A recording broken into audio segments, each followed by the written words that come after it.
दुर्गा भाभी। हर माँ अपने बच्चे को सुरक्षित रखना चाहती है, परंतु देश की आज़ादी के लिए उन्होंने बच्चे को गोद में लेकर जाने वाली माँ निस्संदेह ही एक साहसी महिला रही होगी। यह उस समय की बात है जब ब्रिटिश पुलिस अफसर जॉन सॉन्डर्स की हत्या कर दी गई थी। अंग्रेजी सरकार भगत सिंह और राजगुरु को लाहौर के चप्पे चप्पे पर ढूंढ रही थी। लाहौर छोड़कर निकल रहे सभी नौजवानों पर उनकी नजरें थी। 2 दिन तक छुपे रहने के बाद राजगुरु ने एक योजना बनाई जिसके लिए एक और इंसान तक पहुंचना जरूरी था, और वे थी दुर्गा भाभी। दुर्गा भाभी Hindustan socialist Republic army HSRA के सदस्य क्रांतिकारी भाग्यवती चरण बोहरा की पत्नी थी। राजगुरु ने उनसे मदद मांगी और कहा, हमें लाहौर से बाहर जाना है। दुर्गा भाभी अपने बेटे के जन्म के बाद से क्रांतिकारी गतिविधियों से थोड़ी दूर थी, लेकिन जब उन्हें पता चला कि भगत सिंह और राजगुरु को उनकी ज़रूरत है, वे फौरन तैयार हो गई। उसके बाद जो हुआ वह इतिहास का एक ऐसा किस्सा है जिसके बारे में जानकर लोग दांतों तले अंगुली दबा लेते हैं। वह किस्सा जब वेश बदलकर भगत सिंह और दुर्गा भाभी और उनके बच्चे के साथ अंग्रेजों की नाक के नीचे से निकल गए थे। क्या आप जानना चाहते हैं यह सब कैसे हुआ? हुआ कुछ यूं कि एक दिन राजगुरु अपने साथ एक सजीले नौजवान को लेकर दुर्गा भाभी से मिलने पहुंचे।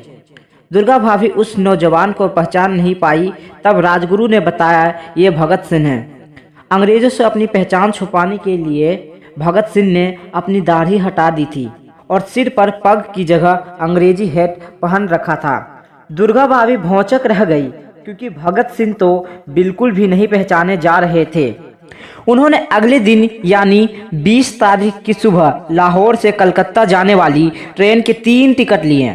भगत सिंह अपनी पत्नी दुर्गा और अपने बच्चों के साथ पहले दर्जे में बैठने वाले थे। उनके नौकर बने राजगुरु के लिए तीसरे दर्जे का टिकट लिया गया। स्टेशन पर पहुंचते ही सबके दिल में धुक धुकी लगी हुई थी कि कहीं कोई पहचान न ले या कुछ हो न जाए, लेकिन अंग्रेज तो एक पगधारी सिख को ढूंढ रहे थे। अंग्रेजी सूट बूट और हैट में सजे नौजवान पर उनका ध्यान गया ही नहीं। ऐसा नौजवान जिसके साथ उसकी पत्नी और छोटा बच्चा भी था।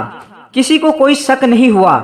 स्टेशन के भीतर जाकर उन्होंने कानपुर की ट्रेन ली, फिर लखनऊ में मेट्रो ट्रेन बदल ली, क्योंकि लाहौर से आने वाली सीधी ट्रेन में भी चेकिंग जारी थी। लखनऊ में राजगुरु अलग होकर बनारस चले गए और भगत सिंह, दुर्गा भाभी और उनका छोटा बच्चा हावड़ा के लिए निकल गए। कलकत्ता में ही भगत सिंह की बेमशहूर तस्वीर ली गई थी जिनमें उन्होंने हैट पहन रखा है।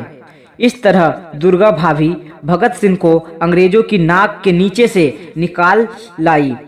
उन्होंने देश के वीर जवानों की सहायता के लिए अपने घर से निकलकर हिम्मत से परिस्थिति का सामना किया।